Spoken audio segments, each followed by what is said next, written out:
Now we start. Okay, let's go and get started. So, any questions? Okay, cool. Hi, my name is Tim.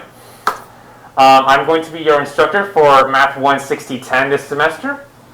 My email is trolling@purdue.edu. I'm a math student. I'm a graduate student in the math department. My office hours are going to be should be determined on Zoom, but you can also email me for office hours by appointment. But if you do so, please do so 24 hours in advance if you can. You've already seen the course webpage, but I also have a course webpage of my own for these sections, which I sent to you via email a couple days ago. There's also important info on Brightspace as well. Email etiquette. So when sending an email, please adhere to the following. So look at the course webpage or my webpage or Brightspace for information before sending out emails. Most anything you need will be located there. Include a subject line encompassing what the email is about. Keep it short, sweet, and to the point. Sign the email with both your first and last name so I know who I'm talking to. And grades cannot be discussed through email. Course calendar. So that shows the dates that lessons will be covered and exam dates and times. All homework will be completed through Long Kappa, and homework is usually due at 11 p.m. on the day of the next lecture. So, for instance, the homework due tonight, or the homework for this lesson will be due Wednesday, which is the day of the next lecture, at 11 p.m. Okay. Online homework, like I said, all Long Kappa. Generally, extensions will only be given in extreme circumstances, so see the syllabus for more info. Each homework will be out of 5 points, and the 4 lowest homework scores will be dropped at the end of the semester. Assignment hints. So most problems, which are mostly just short answer style problems, are going to be given. You're going to be given 99 submissions. So that's for those kinds of problems. But matching, yes, no, true, false, multiple choice, and a few others have a limited number of submissions. More hints. So one thing you need to know is that never ever approximate an answer unless the question specifically asks you to. So for instance, if you want to type in the answer 1/3 and the problem doesn't say round to X number of decimal places, just say the fraction 1/3. Don't do 0.33 or whatever, unless the problem says to do that. If you do need to estimate, never round early in the calculations. Pay attention to upper or lower cases when entering variables. And make sure when entering answers in interval notation, they must be written from lowest to highest value. So in this case, such as 2,5, not 5,2. See entering math expressions in Long Kappa PDF in Long Kappa. I also have it on my webpage if you need to access it there as well. Another thing is take heavy advantage of Piazza and Zoom office hours. To prepare for quizzes and exams, could you please take a cloth and wipe your table down? Thanks. To prepare for quizzes/exams, a good tip is to write up homework solutions while working on homework. Because certain homeworks, especially later on, can be pretty involving, especially when we get to stuff like related rates and optimization. Review pre-calculus early on, as they will come up later in 16010 and will only be briefly discussed during lecture, i.e. today. Quizzes. So you're going to have 12 online quizzes with 8 points each, done in Long Kappa, and you can take them anytime within a 24-hour window, and you'll see those 24-hour windows on Long Kappa and in the course calendar. And unless you have a DRC accommodation, you only get 10 minutes for those quizzes. There will be 3 midterms that will last 60 minutes, and again, done in Long Kappa. So please mark the following windows for exams. So the first exam, you can take any time between 9 a.m. on September 17th to 9 a.m. on September 20th. Exam 2 you can take between 9 a.m. on October 10th to 9 a.m. on October 13th. Exam 3 you can take between 9 a.m. on November 7th and November 10th. And those dates are also on the course calendar, so you don't have to write those down now. The final exam, though, so it's a bit different from previous semesters in that the final exam here is not going to be cumulative. So in this case, the final exam is just going to encompass everything after exam 3. So the date for the final will be announced sometime during the semester. Okay. Calculator policy. So generally, I try to make sure we can only have one-line calculators because sometimes two-line calculators and graphing calculators kind of do a lot of the math for you, like a lot of derivative and integral computations. So I try to discourage that whenever possible, but I think the syllabus says you can maybe use some of those in the quizzes and exams, so I would refer to that there. And that's sort of the general picture you can use to memorize that in a normal semester. So academic adjustments. So if you have been certified by the DRC as eligible for academic adjustments, please make sure you let us know as soon as you can. You make sure you let the DRC know. Make sure you let course coordinator know. You'll see her email in a minute. And make sure to let myself know. But I think I can see that through my Purdue, so I'll make sure to check that frequently. But maybe just let me know through email so I know to look out for it. Okay. Grades. So homework will be out of 160 points. Quizzes out of 80. But the 4 exams will be out of 100 points. So that's that. So now I'm not going to go through this whole table of what the cutoffs will be. But one thing I will note is that these cutoffs you see on this table are strict, like purely strict. So for example, if we look at, say, this third row, and we say, all right, well, I'm at 562.958, but that's like super close to an A, so can I just like get a little bit of a bump up? I can say, well, unfortunately no, because those cutoffs are strict, so if you're below 563, sorry, A minus for you. That's just the course policy. So just making sure you guys are aware of that before we get too far into the semester. Protect Purdue. So you guys have probably seen this slide already, but I'll reiterate it here. So if you feel sick or have COVID, please do not come to class. You can see the lectures on Brightspace for those that cannot be here. And please, which I see all of you doing, which is good, but please wear a mask. Failure to comply may result in dismissal for the whole class, so please do not be that guy.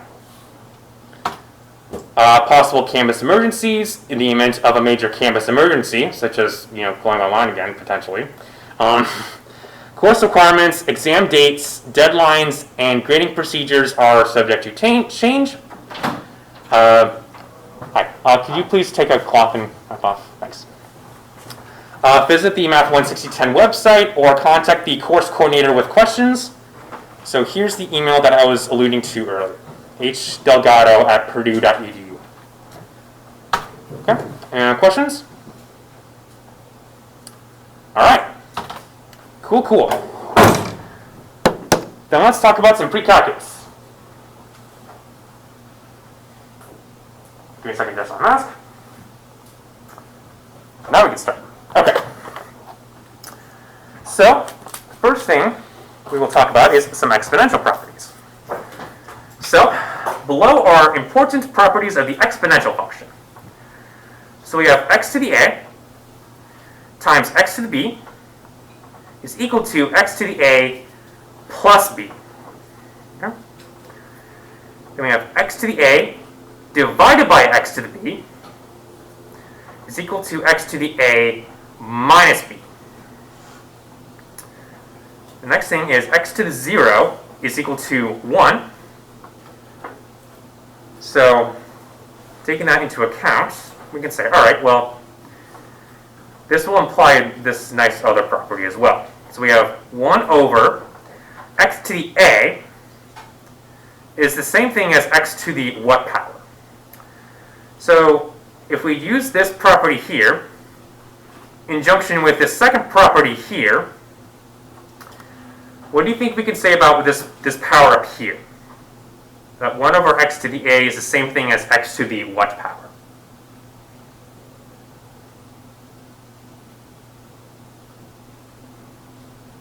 X to the what? Not quite. So remember, as we have here, we have 1 is equal to x to the 0 divided by x to the a, right? So if we use the second property here, we have x to the 0 minus a, so that's just x to the negative a. Okay. And this next property is going to be x to the a raised to the power of b is going to be x to the a times b, and then the bth root of x to the a is equal to x to the a divided by b. Okay. So one nice thing about all these properties is that they all hold regardless of what x is. So these hold regardless of what x is. X is, and what I mean by that is that regardless of whether or not x is a variable or a number. Okay. Just one thing to note there.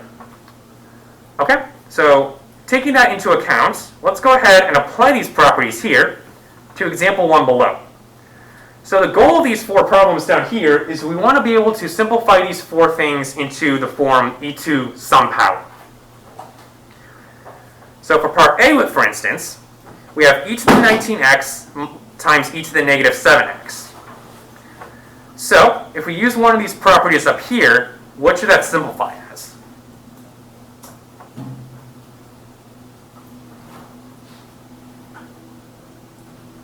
E to the 12x. Exactly. So if we use this first property here, we have e to the 19x minus 7x. So if we just simplify this power up here, we just get e to the 12x. Okay. So that's part A. Part B, we have e cubed over e to the 7th. So what would we need to do here?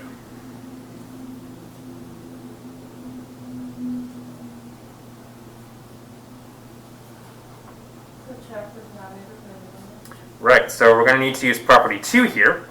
So we have e cubed, e to the 3rd minus 7, or just e to the negative 4th. And then for part C, we have e to the x over raised to the power of negative 2. So that would just be e to the negative 2x, good. And then last but not least, d, the square root of e to the 4th is e to the e to the 2nd, good, or e squared, whichever you prefer here. Okay, good. So nothing too crazy with that. So any questions on that before we move on? Okay. So I'm going to do this. So we can keep the ball rolling here. Boom. Okay, good. So moving on to logarithmic properties. So definition 2, we have the natural log of x. Oh, and I forgot to mention this before class, but as you probably caught on by now, I am a lefty, so if I cover up a few things, I apologize in advance. So just making you aware of that now. So natural log of x, so denotes as natural log of x, ln of x, is the inverse of e to the x as a function. So what that means here is that if we have, say, e to the power of x equals y, that's the same thing as natural log of y equals x. So that's all it means there. And so we also have that, we can also extract some important properties of the logarithmic function from this. Okay? So the first one, or I guess the first two, follows straight from the fact that natural log and e to the x are inverses of each other. So we have e to the natural log of x, that's simply just x. And similarly, natural log of e to the x is just x. So I'm just explaining the fact that natural log and e are inverses of each other here. That's all I'm doing. Okay? So, taking this into account, we have natural log of e. We can get that this is equal to what?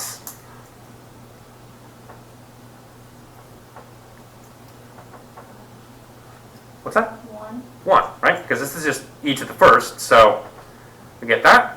And then natural log of 1 will be equal to what?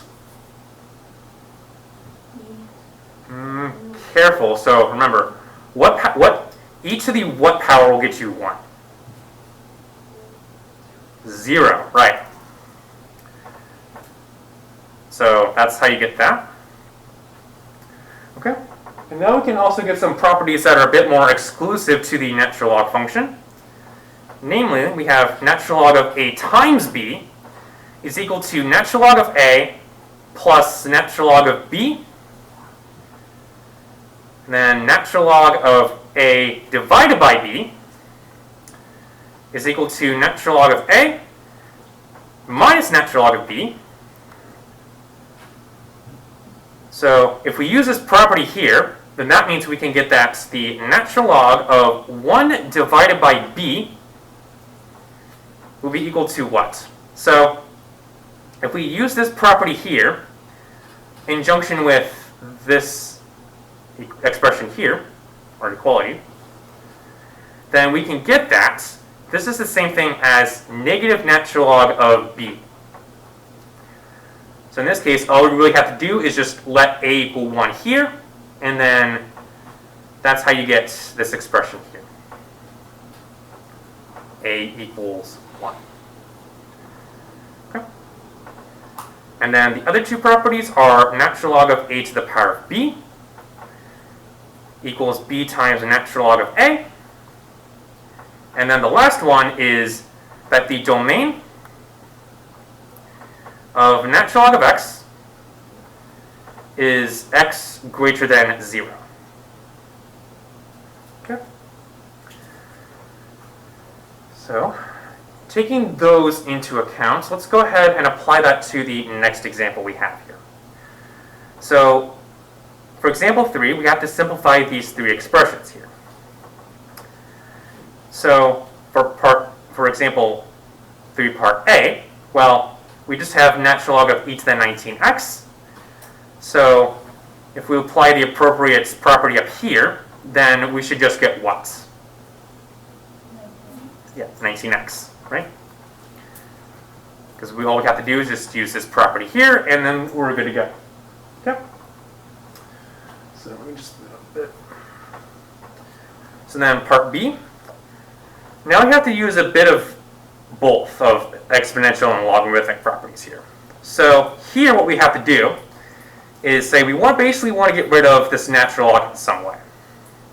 Since this is raised to the power, it's a power of e here. So in this case what we could do is say, alright, well, let's go ahead and use one of the exponential properties to split these two powers off as e to the 13 times e to the natural log of 6x. So with this e to the 13, there's not really much you can do. So let's just leave that alone. But what about this e to the natural log of 6x? What would that simplify to? Yeah, just 6x. Good. So we have e to the 13 times 6x. Okay. So again, nothing too crazy there. So let's use this reasoning to get part C. So with this in mind, so we have e to the fifth minus 2 times natural log of 5x. So what will be the first thing we need to do here?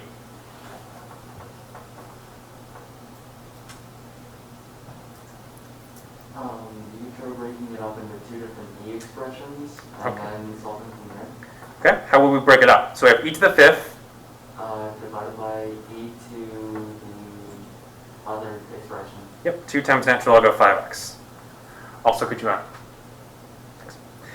Okay. So from here, we say, all right, well, again, nothing much we can do with this e to the fifth here, so leave that alone. But what about e to the 2 times natural log of 5x? How do you think we can what we need to do is simplify that?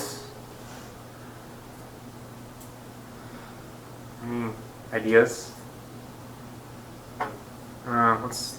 Run it 2 over the power.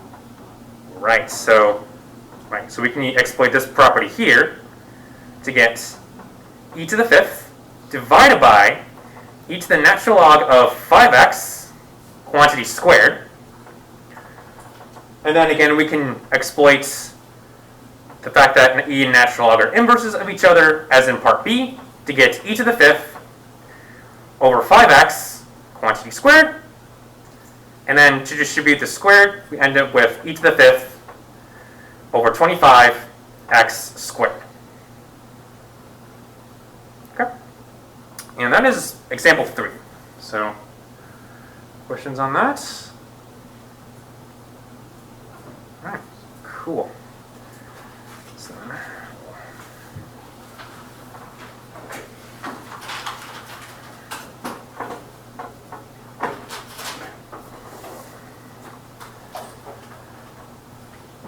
okay, that should be good. All right. So now, for example 4, we need to find all values of x that satisfy natural log of x squared equals 7. So, any thoughts on how to do that? Any thoughts on how to find those values of x? What will be the first thing we need to do? Sure, go ahead. Would you multiply both sides by e so you can take out that log? Well, I mean, you're not multiply both sides by e, but like raise to the power of e, you mean? Yeah. Okay, sure. Yeah, so what we do is say, all right, this is e to the natural log of x squared equals e to the 7th. So that will just imply that since, again, e and natural log are inverses of each other, you just have x squared is equal to e to the 7th. So then that would imply that x is then equal to what? Let's give someone else a chance.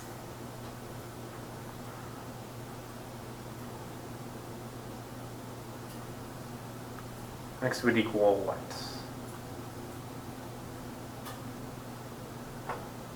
So we have x squared here, so if we want to get rid of that squared, what would we need to do? Well, how would that affect the power on the right-hand side?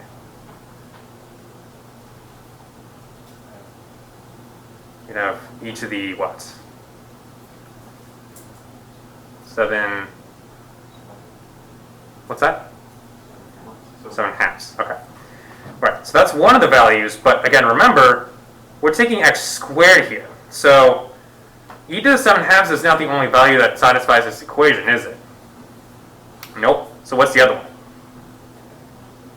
Negative. Good. So to account for that, plus or minus 7 e to this. So plus or minus e to the 7 halves is your answer here.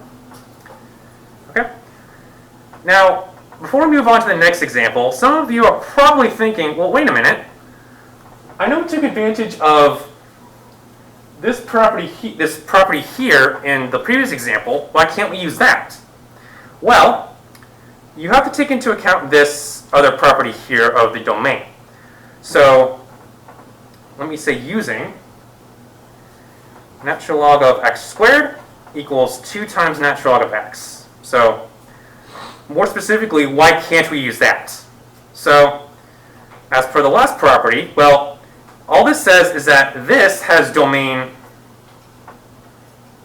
x greater than 0. However, this has domain x squared is equal to 0. Except, wait a minute, that's the same thing as saying all values of x such that it's not equal to what? What's the only number that can't satisfy this inequality? 0, right? So what this says is that the domain of natural log of x squared is just x greater than 0. So that can encompass all positive and negative numbers. 2ln x only gives you positive numbers. So this restricts your domain.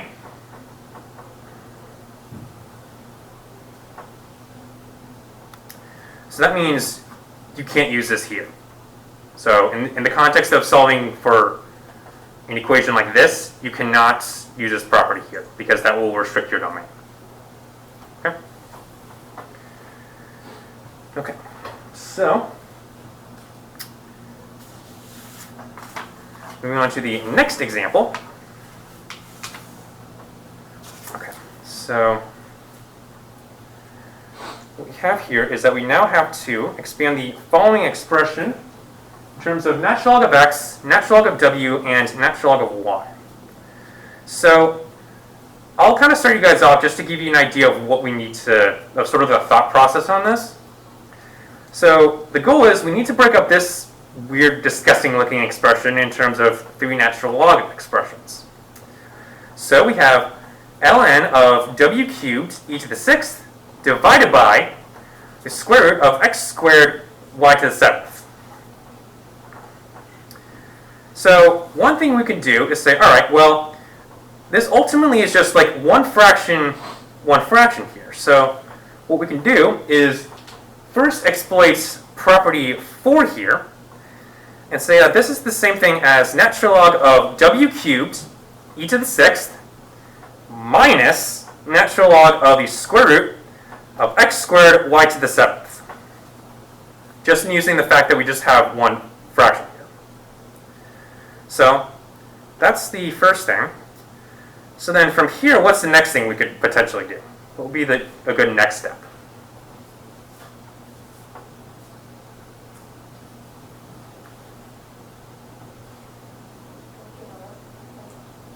Break it into like one equation into like 2, so natural log of w3 to the third or 2. Right. So in this case, we want to use property 3 here to get that natural log of w cubed plus natural log of e to the 6th.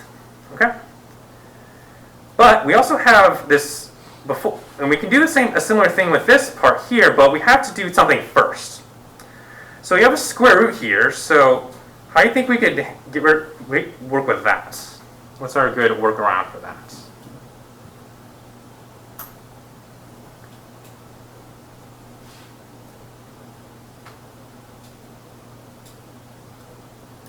Well, we have this property here, right? So in this case, well, we're not focusing on. Yep, you just bring 1/2 up front. Good. 1/2 y to the 7th.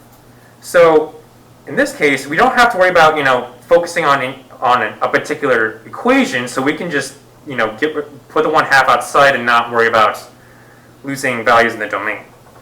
Okay, so we have natural log of w cubed plus, before we move on, what is this equal to? How can we simplify it? To 6, good. Then minus 1/2, so then use the same property in the second line here to get natural log of x squared plus natural log of y to the 7th. So then we get natural log of w cubed, well, actually, well, in this case, we're basically almost done. So let me erase this for a second. So in this case, we're almost done, essentially, but now we need to get these in terms of natural log of x, natural log of w, and natural log of y. So how do you think we could get that if given what we've got? So we have, for instance, if we have natural log of w cubed, how can we use that to get something in terms of natural log of w? Bring Yep, bring power outside. Good. So I have 3 natural log of w plus 6 minus 1/2 times, do a similar thing with these two. We have 2 times natural log of x plus 7 natural log of y. And then at which point you can just distribute the 1/2 to both terms to get 3 natural log w plus 6 minus natural log x minus 7/2 natural log of y. Okay? And that is example 5. So any questions on that? Okay.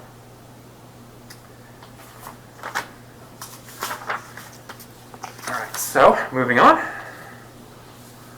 So let me just do this. So that's all I really wanted to say on logarithms and exponentials. So let's now move on to everyone's favorite pre-calculus topic, trigonometry. So before we do that, let's first recall the following basic definitions, i.e. triangle, right triangle,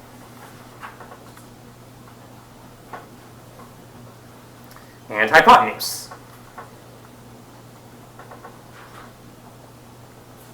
Okay, so a triangle, well, that's just a 3-sided shape. Nothing too crazy with that. And then sum of angles. Angles equals 180 degrees or pi radians. Okay. Okay, good. All right. So there's that. And then a right triangle, well, just a triangle with 90-degree angle. Or pi over 2 radians. Okay? And then for if you have a right triangle, then you can establish the idea of a hypotenuse, which is just the side opposite the 90-degree angle.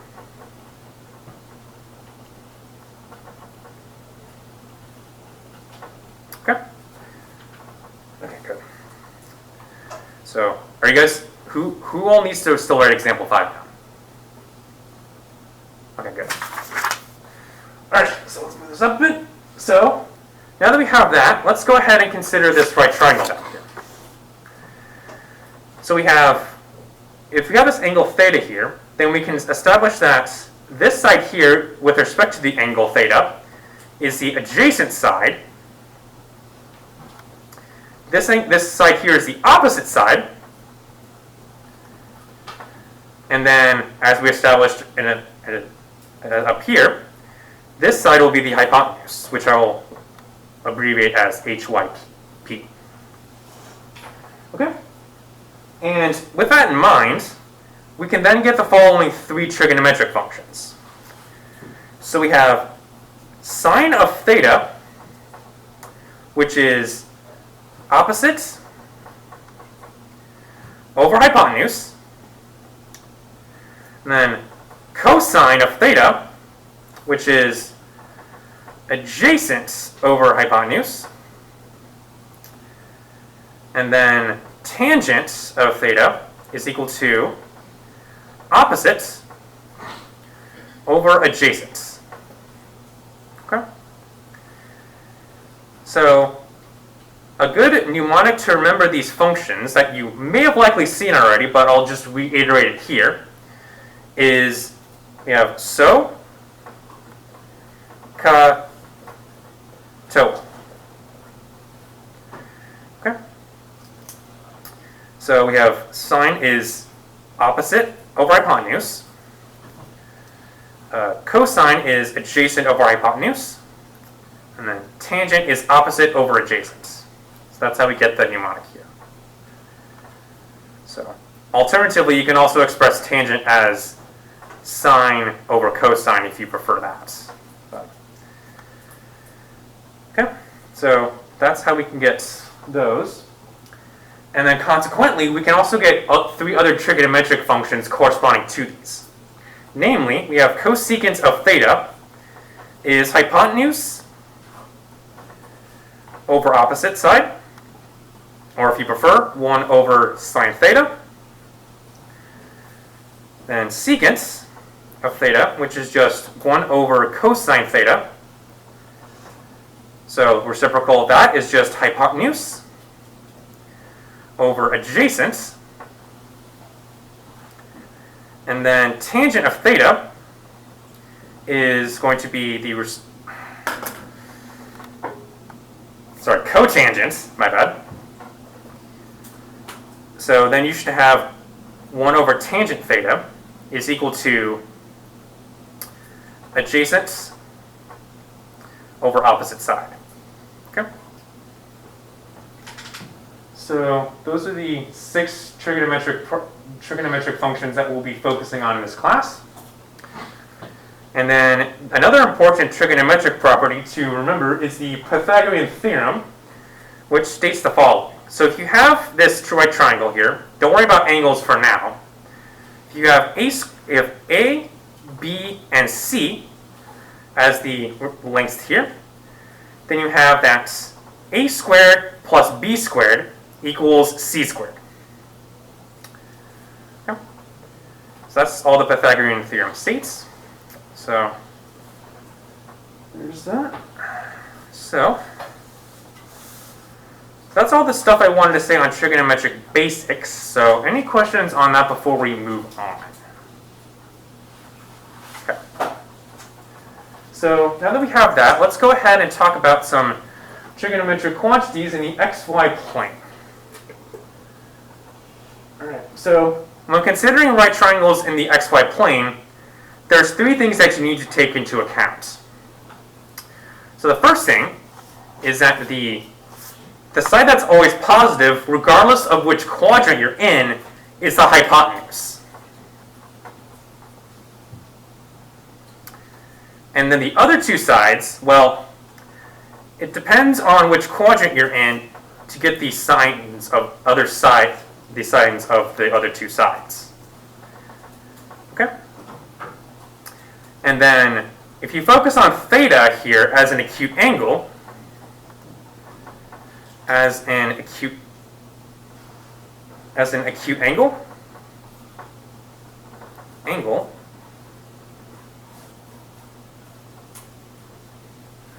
so then you can say that theta is then measured with respect to whichever part of the x-axis makes theta acute.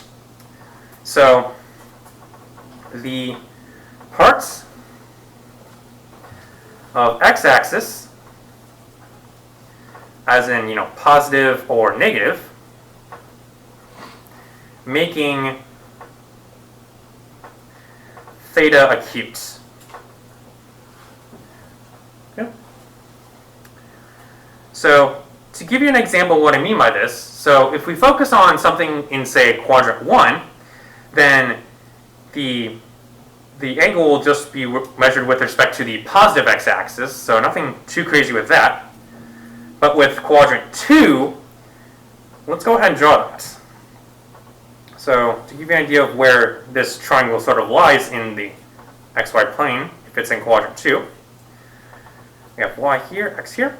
So basically here's what it lies with respect to quadrant 2 in the xy plane.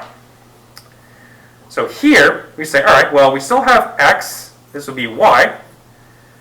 So here's the catch, though. Y is going up in the positive y direction. So y here is going to be greater than 0, so nothing crazy with that. But x, meanwhile, is going in the negative x direction. So that means x is going to be negative. So, and then the hypotenuse, which I will simply denote by h, is always going to be positive, as I mentioned up here. Okay? So now, let's suppose now we say, okay, well, I don't care about focusing on theta as an acute angle. Let's just see what happens if we just focus on theta with respect to the positive x-axis. Positive x-axis. Okay? So then from this, we can get the following diagram of the xy plane. So, if we have quadrant 1, quadrant 2, quadrant 3, and quadrant 4. So here we say, all right, well, let's start at the positive x-axis and then move our way counterclockwise. So we have 0 here as your angle, as your starting angle. So then we go from here, we sort of keep going counterclockwise to the positive y-axis, which will generate an angle of pi over 2 radians, which will bring us into the second quadrant. So then if we keep going, we'll end up in on the negative x-axis, generating an angle of pi radians with respect to the positive x-axis. So keep going further to the negative y-axis to get 3 pi over 2 radians. And then finish back up on the positive x-axis to generate an angle of 2 pi radians. Okay? So at this point, we can, if we focus on theta as the angle with respect to the positive x-axis here, then we can actually get some nice properties about the trigonometric functions from this. So in quadrant 1, well, both x and y have positive values. So in this case, we can pretty quickly get that all 6 trig functions, straight from their definitions, are positive. So nothing too crazy there. But then what about the other 3? So in this case, we have the x coordinate is negative, but the y coordinate is positive. So from this, we can get that sine theta is going to end up being positive. Cosine theta is going to be negative, and so is tangent. And then for quadrant 3, both coordinates are negative, so we should get that sine of theta is less than 0, so is cosine. But tangent is going to be positive. And then in quadrant 4, we have positive x, negative y. So we have sine theta is negative, cosine will be positive, and tangent will be negative.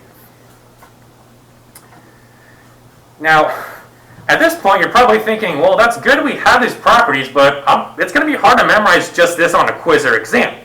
Is there any way I can memorize this more quickly? Well, you're in luck because the answer is yes.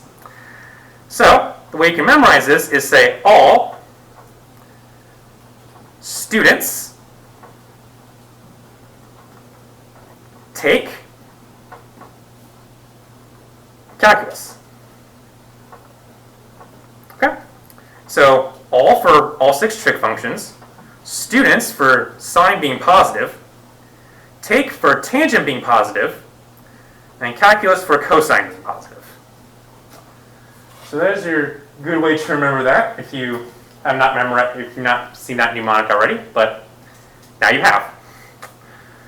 So that's good.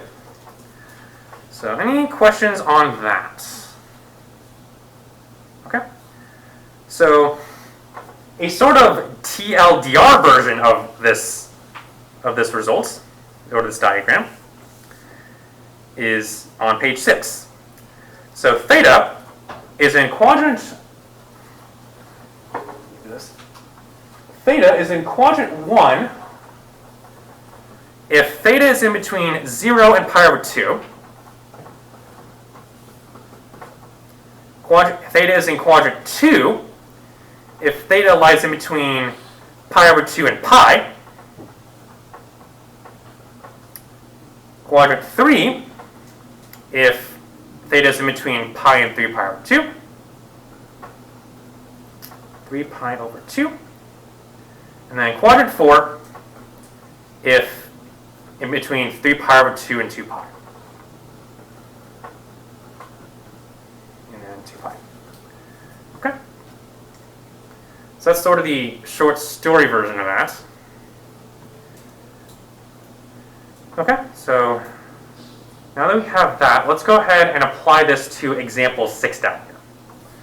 So suppose we have this acute angle theta in quadrant 2 satisfying tangent of theta is equal to negative 1/5. So we need to use this to find the exact values of the remaining trigonometric functions. So in this case, that means we need to go back to our discussion back up here, where we talked about that a bit more. So in this case, we'll need to focus on generating a triangle that looks a bit like this. So if we do that, so we have y here, we have x here. So that means our right triangle is going to look like this. So we have x here, we got y. Actually, I'll leave this alone for a second because we'll have an explicit label for this. But I will put theta here. So two things to note here is that even though I did kind of give you the triangle in this situation, if you want a good rule of thumb to help you memorize where things should be on with regards to this right triangle, there's two things that will help you do that. So the two good rules of thumb are that the adjacent side has to be on the x-axis, and the opposite side cannot be on the y-axis. So there's your two good rules of thumb there. Okay, so now that we have that, let's go ahead and work with this tangent of theta equals negative 1/5 here. So if we have tangent of theta is negative 1/5, well, that means we need to use the fact that tangent of theta, by definition, is opposite over adjacent. So if that's the case, that should mean that this side here has length what?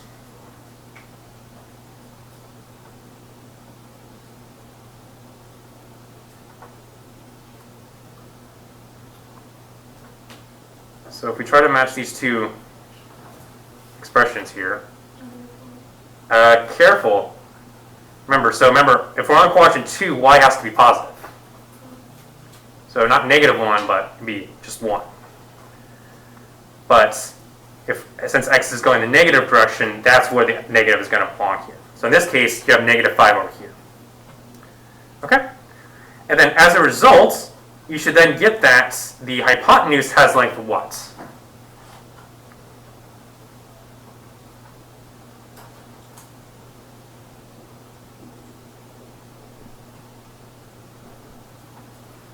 So you have the lengths of these two sides here. So then we can use what theorem to get this side?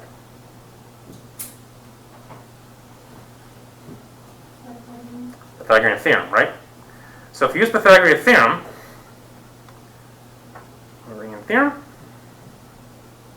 that means that this side here is going to be equal to what? Not 26, but root 26. Good. So now that we have the lengths of all these three sides here, that means we can use this to get the last 5 trig functions from this. So we can get sine, cosine, and, well, tangent, but, well, we already have tangent, so I'll just relabel that here. So what would sine be here? Yep, 1 over root 26. And then cosine would be, so it would be negative 5 over root 26 in that similar fashion. And then from this, we can get the other 3 trig functions from this, namely cosecant of theta is root 26, secant of theta is equal to negative root 26 over 5, and cotangent will just be negative 5. Okay? Just in taking reciprocals here. Okay? Any questions on that? Alright. So that's all I have for today. So I will see you guys on Wednesday.